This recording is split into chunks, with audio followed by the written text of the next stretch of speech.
అందరికీ నమస్కారం. 100 రోజులు 100 మంచి విషయాలు సిరీస్‌లో భాగంగా ఈరోజు 4వ రోజు.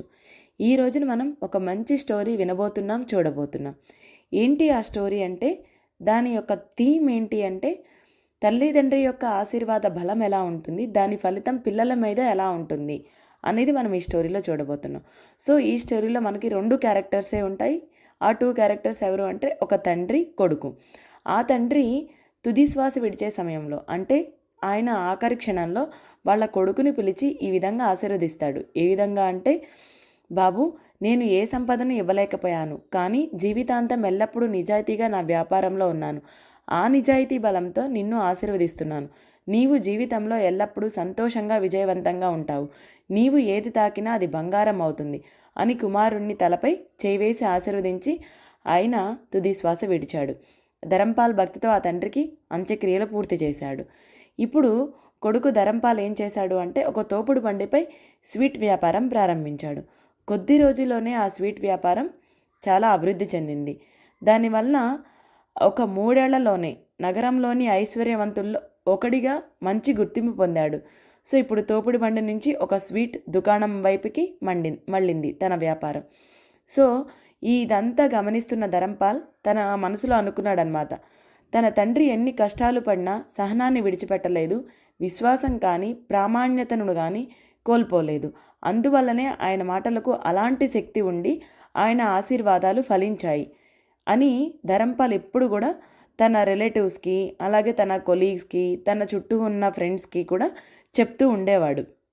ఒకరోజు తన స్నేహితుడు, ధరంపాల్ స్నేహితుడు అతనితో ఈ విధంగా అంటాడనమాట, మీ నాన్న అంత శక్తివంతుడైతే ఆయన ఎందుకు వృద్ధి చెందలేదు, ఎందుకు సంతోషంగా జీవించలేకపోయాడు అని అడిగాడు.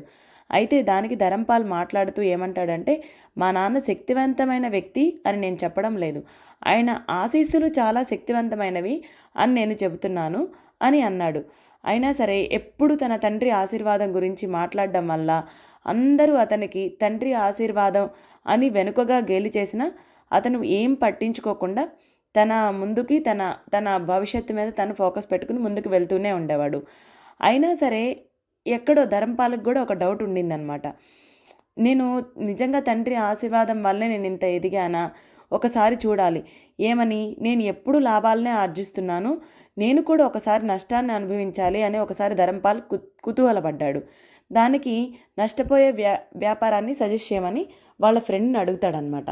సో వాళ్ళ ఫ్రెండ్ ఏంటి, ఈ ధరంపాల్కి విజయాన్ని డబ్బుని చూసుకుని చాలా గర్వపడుతున్నాడు, సో ఎట్లా అయినా సరే నష్టపోయే వ్యాపారాన్ని సజెస్ట్ చేయాలి అనుకుంటాడు వాళ్ళ ఫ్రెండ్. సో అందుకని ఏం చెప్తాడు అంటే, ఇండియా నుండి లవంగాలను కొనుగోలు చేసి వాటిని ఆఫ్రికాలోని జాంజిబార్కి రవాణా చేసి అక్కడ అమ్ము అని చెప్తాడు. ధరంపాల్కి ఆలోచన బాగా నచ్చింది. ఎందుకు అంటే ఆఫ్రికా అనేది మనం లవంగాల దేశం అని అంటాం. మనం అక్కడ ఆఫ్రికాలోని జాంజిబార్ని లవంగాల దేశం అంటాము. సో అక్కడ లవంగాలు అనేవి చాలా తక్కువ రేటు. ఇక్కడి నుంచి మనం కొన్నికెళ్ళి అక్కడ అమ్మితే మనకి ప్రాఫిట్ ఏం రాదు, ఖచ్చితంగా నష్టపోతాము. సో ఆశీర్వాద ఫలం ఎలా ఉంటుంది అనేది ఖచ్చితంగా చెక్ చేయాలని ఇక్కడి నుంచి లవంగాలు కొంటాడు. కొన్ని వాటిని రవాణా మార్గం ద్వారా అంటే ఓడల ద్వారా ఓడల్లో నింపుకొని జాంజిబార్కి తానే స్వయంగా తీసుకుని వెళ్తాడు. అయితే జాంజిబార్లో ధరంపాల్ ఓడ దిగి వ్యాపారులను కలవడానికి ఒక పొడవైన ఇసుక దారిపై నడవడం ప్రారంభించాడు. అతనికి కరెక్ట్గా ఆపోజిట్ సైడ్ నుంచి ఎవరు వస్తున్నారు అంటే కాలినడకన నడుస్తూ సుల్తాన్, అక్కడ జాంజిబార్కి ఒక సుల్తాన్ ఉంటారు కదా, ఆ సుల్తాను తన సైన్యంతో నడిచి వస్తూ ఉంటాడనమాట. అది కూడా ఎలాగా, భారీ జల్లెల్ని అవన్నీ పట్టుకుని వాళ్ళు నడుస్తూ వస్తూ ఉంటారనమాట. సుల్తాన్కి ఎదురుపడి ధరంపాల్ నమస్కరించి, నేను భారతదేశంలోని గుజరాత్లోని కంబాట్ నుంచి వచ్చిన వ్యాపార నిమిత్తం ఇక్కడికి వచ్చాను. సుల్తాన్ అతనితో తగిన గౌరవంతో మాట్లాడడం ప్రారంభించాడు.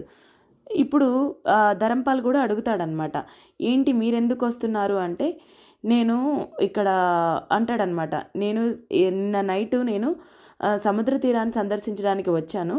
వస్తే ఇక్కడ నా వేలు నుండి ఒక ఉంగరం జారి పడిపోయింది. ఆ ఉంగరం ఇసుకలో సరిగ్గా ఎక్కడ పడిందో నాకు గుర్తించడం కష్టం కాబట్టి నేను నా సైన్యాన్ని వెంట తెచ్చుకున్నాను. దాన్ని వెతకాలి. ఇప్పుడు ఆ ఉంగరం చాలా ఖరీదైందా అని అడుగుతాడు ధరంపాల్. అయితే అది ఖరీదైంది కాదు, కానీ అది నా దగ్గర ఉండడం వల్ల ఒక సాధువు ఇచ్చారు నాకు. దాని ఆశీర్వాద బలం వల్ల, ఆ సాధువు ఆశీర్వాద బలం వల్ల, ఆ ఉంగరం యొక్క పవర్ వలన నేను అలాగే నా సల్తనత్ కూడా చాలా దృఢంగా సంతోషంగా ఉన్నాము అని నేను నమ్ముతున్నాను అని చెప్పని అంటాడు. అయితే నువ్వెందుకు వచ్చావు ఇంతకీ ఇక్కడికి అని చెప్పనని ఆ సుల్తాను ధరంపాల్ని అడుగుతాడనమాట. ధరంపాల్ చెప్తాడు ఏమని, నేను ఇక్కడికి లవంగాలు నమ్మడానికి తీసుకొచ్చాను అని. అది విని వెంటనే సుల్తాన్ ఆశ్చర్యపోతాడు. ఇది లవంగాల దేశం కదా, మీరు ఇక్కడ లవంగాలు నమ్మడానికి వచ్చారా? మీకు అలాంటి సలహా ఎవరిచ్చారు? అది ఖచ్చితంగా మీ శత్రువు అయి ఉండాలి. ఎందుకంటే ఇక్కడ ఒక పైసాతో గుప్పెడు లవంగాలను కొనుక్కోవచ్చు, ఇక్కడ మీ లవంగాలను ఎవరు కొంటారు? మీరేం సంపాదిస్తారు అని చెప్పని అంటాడు. అప్పుడు దానికి ధరంపాల్ అంటాడు, నేను అదే పరీక్షించాలనుకుంటున్నాను ప్రభు. నేను ఇక్కడ ఏమైనా లాభం పొందగలనో లేదో చూడాలి. నాన్నగారి ఆశీర్వాదంతో ఇప్పటివరకు నేను ఏ వ్యాపారం చేసినా లాభసాటిగా సాగింది. కాబట్టి ఇప్పుడు ఆయన ఆశీస్సులు ఎలా ఉంటాయో చూడాలనుకుంటున్నాను అంటాడు. సుల్తాన్ అడుగుతాడనమాట, తండ్రి ఆశీస్సులా అంటే ఏంటి, దానికి అర్థం ఏంటి అని అడుగుతాడు. అలా వాళ్ళిద్దరూ మాట్లాడుకుంటూ ధరంపాల్ ఏం చేస్తాడు అంటే జస్ట్ క్యాజువల్గా ఆ సముద్రంలో నుంచి ఇసుకని గుప్పడేసుకుని చేతితో పట్టుకుంటాడు. దాన్ని ఇలా ఇలా చేతులతో ఆడుతూ ఉంటాడు. అదే టైంలో ఆ ఇసుకలో నుండి ఆ ఉంగరం వచ్చి అతని చేతిలో ఆగుతుందనమాట. సుల్తాన్ దాన్ని చూసి చాలా ఆశ్చర్యపోయి ఆనందపడిపోయి వెంటనే సుల్తాన్ ఏం చేస్తాడు అంటే అతను తెచ్చిన లవంగాలన్నింటినీ కొని అతను ఎక్స్పెక్ట్ చేయనంత లాభాన్ని ఇచ్చి భారతదేశానికి పంపిస్తాడనమాట. సో దీనివల్ల మనకి ఏమర్థమవుతుంది, ఎంత నష్టపోయే ఆశీర్వాద వ్యాపారం అయినా కూడా కేవలం తన తండ్రి యొక్క ఆశీస్సులతో తను లాభాన్ని ప్రతిఘటించాడు అక్కడ కూడా. సో తల్లిదండ్రుల ఆశీస్సులకి అపారమైన శక్తి ఉంటుంది. వాళ్ళ ఆశీస్సులు వాళ్ళు ఇచ్చే ప్రాపర్టీస్ కంటే, ఆస్తుల కంటే వాళ్ళు ఇచ్చే ఆశీస్సులే గొప్ప సంపద. దీన్ని మనందరం కూడా నమ్మి ఏ పని ప్రారంభించినా తల్లిదండ్రి ఆశీస్సులతో ప్రారంభించి గొప్ప స్థాయికి ఎదగాలని మనస్ఫూర్తిగా కోరుకుంటూ ఇంతటితో సమాప్తం. Thank you.